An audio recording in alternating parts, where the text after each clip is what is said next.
Bueno, amigos, ahora sí nos vamos a poner serios, ya lo disfrutamos mucho, pero tampoco tanto, porque la idea es que podamos entender y podamos aprender mucho más de este espacio que tenemos con nuestros amigos de INTA, de aquí de San Juan, y en este caso lo tenemos al ingeniero Germán Babelis.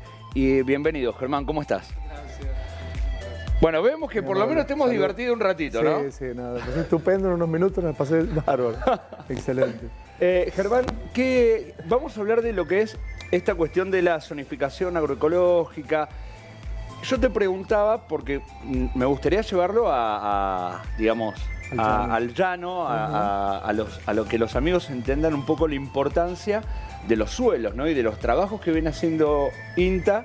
Entiendo que en preservación, en decir, bueno, determinar zonas para qué, para cómo se cuida, ir teniendo toda esa información. Si querés contarnos un poco de qué se trata y vamos abordando. Bien. Sí, un poco algo comentaste, digamos, cuando uno aborda estos temas, estos estudios de zonificación, es como que busca zonas similares. Bien. Y para producir tal o cual cultivo, digamos. Entonces, a ver, ¿cuáles son los mejores sitios de nuestro valle de Tulum, o los valles periféricos para hacer olivo, o para hacer viñedos, o para nogales? Y eso tiene que ver con la conjunción de la calidad del suelo, del tipo de suelo, Bien, la disponibilidad de agua claramente, pero con un peso muy fuerte todo lo que es las condiciones climáticas, horas de frío, fechas medias de primera y última helada. o sea que no es solamente una cuestión de suelo, sino que es buscar todo cómo funciona cada pequeño ecosistema, cada zona en general, digamos, ¿no? La base de este tipo de trabajos es, digamos, generar un inventario de recursos naturales. Bien. Hoy, digamos, tiene muchísima importancia el tema del agua porque estamos en una situación Exactamente. de una crisis hídrica. De crisis hídrica. Pero quizá pasaría con el suelo también, digamos, es muy poco el porcentaje de suelos que son aptos para producir alimentos, digamos.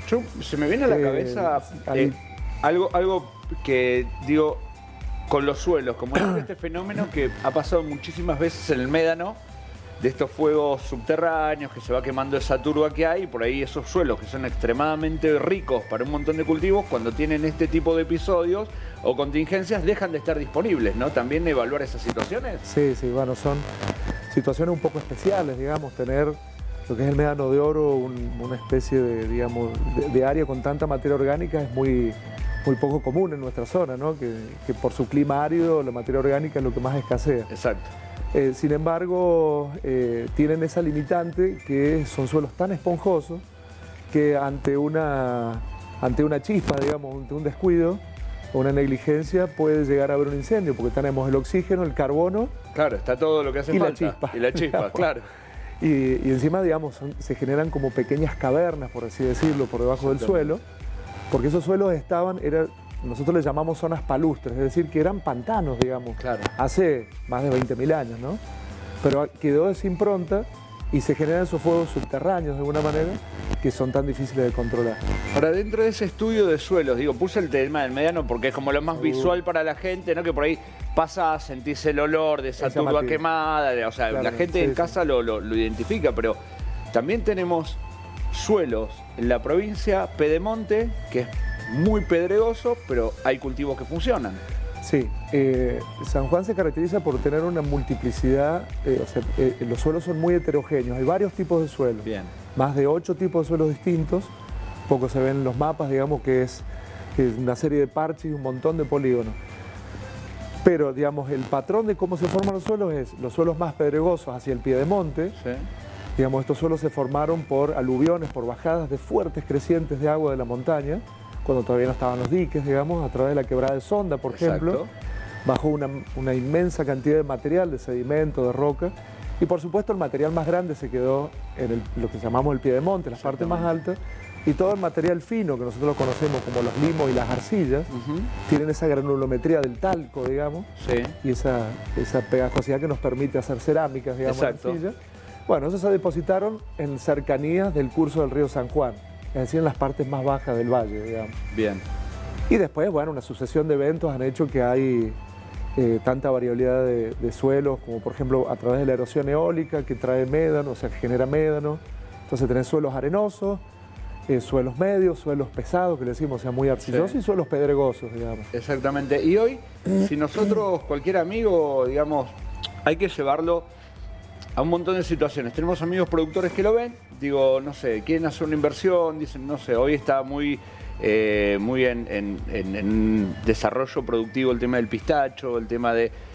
Se pueden acercar a INTA y decir, che, ¿qué suelos o qué zonas serían las idóneas en la provincia, por ejemplo, para el pistacho o para las olivas, para lo que es la aceituna, para... Bien. ¿Tienen ustedes, ese estudio es el que se está haciendo? A partir de, bueno, ya por más o menos el 2012 se empezó a hacer un trabajo muy interesante que tenía que ver fundamentalmente con lo climático, con generar una base de datos que nos permitiera conocer, digamos, los parámetros que necesita tal o cual cultivo. Bien. Y además de eso también paralelamente, y ahora con más intensidad por algunos proyectos, después te voy a comentar, se empezó a trabajar más en actualizar los mapas de suelo. Bien. La conjunción de los requerimientos del pistacho, Sí. junto con las cualidades de la tierra. Cuando uno dice tierra no es el suelo, tierra es como todo, es como Bien. una mirada general. Tierra es clima, suelo, agua y, Sí, los factores de todos helada, los recursos los factores- humanos, digamos, Bien. porque uno podría hacer cultivo, por ejemplo, lechuga. Yo podría ir al cañado a hacer lechuga, Sí. pero finalmente no tengo mano de obra disponible, Claro. son lugares muy distantes, entonces no se adapta. Exactamente. Pero sí, Es- pueden visitarnos y tenemos información. Es muy importante el trabajo que está haciendo INTA porque realmente lo que hace es aportarnos la información necesaria tanto a productores o por ahí también a nosotros como consumidores o como queriendo hacer alguna cuestión y saber cuáles son las variables tanto de clima y demás, porque INTA tiene estaciones meteorológicas también en la provincia donde toman datos y ahí conjugan lo que es lo que decía recién vos, Germán, ¿no? El tema de los factores climáticos, los factores de suelo, todo junto para hacer ver este factor clima, digamos, Sí, ¿no? De sí. zonificación. No, además quería comentarte también que lo que ha aumentado la tecnología, un poco lo estamos viendo en los mapas que están presentando, la tecnología de lo que es el mapeo digital de suelos, la asistencia que están haciendo los satélites en cuanto a... Uno dice, un satélite muestra una foto de una determinada área, pero atrás de esa foto hay un montón de información de clima y de topografía que tienen, que nos ayuda con relativamente poca cantidad de sitios de observación. Pensemos que estamos hablando del Valle de Tulum, tiene 400.000 hectáreas, Claro. Es muy amplio. Hacer, digamos, una serie de mapas que son productos que le ayudan al productor a, en la medida que conozca el suelo, va a poder regarlo mejor. Claro, ¿Bien?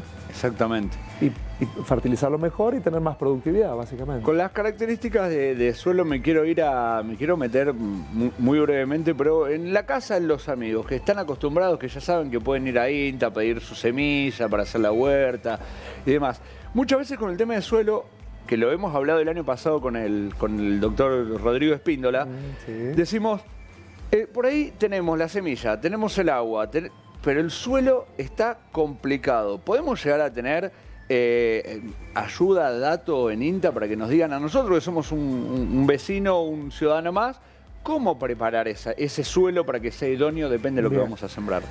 Bueno, ciertamente las huertas nuevas, digamos, uno cuando empieza un nuevo proyecto de huerta en la casa, en la quinta y demás, es cuando por ahí está un poco más complicado, porque cuando uno ya viene con un planteo de hacer su chacra, su huerta, y conoce estos aspectos que muchos tienen que es tan importante que son la huerta, que es la rotación. Exactamente. Si acá pusimos cebolla, el año que viene la temporada que viene hacemos verduras de hoja, en la que viene, digamos, tomate, y vamos Exacto. rotando para... Pero bueno, cuando las huertas inician, normalmente, ¿qué nos pasa? Digamos que tenemos los suelos muy compactados, es decir, tenemos poco espacio poroso dentro de la matriz del suelo, muy poca materia orgánica, y eso hace que cuando reguemos el agua le cueste infiltrarse, es decir, absorberse en el suelo. Bien. Digamos. Cuando eso pasa, la planta empieza a sentir un poco lo que hablábamos recién del oxígeno, la Claro. falta de oxígeno, porque los pocos poros que hay se saturan con el agua que hemos aplicado para regar, y la planta empieza a sufrir una sintomatología parecida a la falta de agua cuando tiene mucha agua, digamos. Claro. Eso le Pues llamamos no la tiene nosotros- disponible, digamos. le llamamos física del suelo, digamos. Tiene que ver con la textura, si es arenoso, si es arcilloso, si es limoso, y un poco la estructura del suelo. Y la estructura se va haciendo conforme... Claro, de aportarle materia orgánica, por eso por ahí esta cuestión de ponerle guano, de hacer un compost que es tan importante como claro, para darle estructura. Claro, nosotros le llamamos a eso fijar carbono, es decir, incorporarle materia orgánica al suelo. Bien. En nuestro caso, todos los, digamos, las partes de la planta no utilizables, digamos, por ejemplo, el tomate, sacamos la fruta y el resto de la planta no hay que sacarla de la huerta, sino que justamente enterrar toda esa materia orgánica que le va a venir espectacular al suelo. Buen dato, muy, muy buen dato. Realmente creo que es importante, creo que es muy interesante, principalmente el trabajo que están haciendo, Germán, para el tema de los productores y el trabajo científico que tiene detrás esto para realmente conocer y actualizar estos mapas. ¿Se pueden acercar directamente a la estación experimental de Pocito? ¿Lo están haciendo esto? Sí, digamos, y a través de todos los contactos, digamos, de tipos virtuales, por supuesto, ¿no? Estamos empezando a hacer estudios en los valles periféricos. Por ejemplo, Calingasta no tenía mapa de suelo, ya hoy lo tiene. Bien. Y tenemos en la mira, por así decirlo, estudiar los suelos de Hachal y de Valle Fértil. Bien. Y terminar, digamos, también el de Iglesia, que lo tenemos un poco iniciado. Bueno. Nuestro objetivo final es como tener una app en el celular. Y saber cuáles son las mejores zonas y en qué condiciones. Vamos a llegar a eso, con el avance de la tecnología rápidamente vamos a llegar a eso. Germán, te agradezco muchísimo la visita. A ustedes, por supuesto. Con ustedes el ingeniero Germán Babelis de INTA. Estuvimos hablando de zonas, del gran trabajo que está haciendo INTA para tener la información precisa para poder hacer los cultivos de manera adecuada y eficiente. Nos vamos a la tanda y ya venimos con mucho más de Cultura Inquieta. Cultura inquieta, toda la energía pues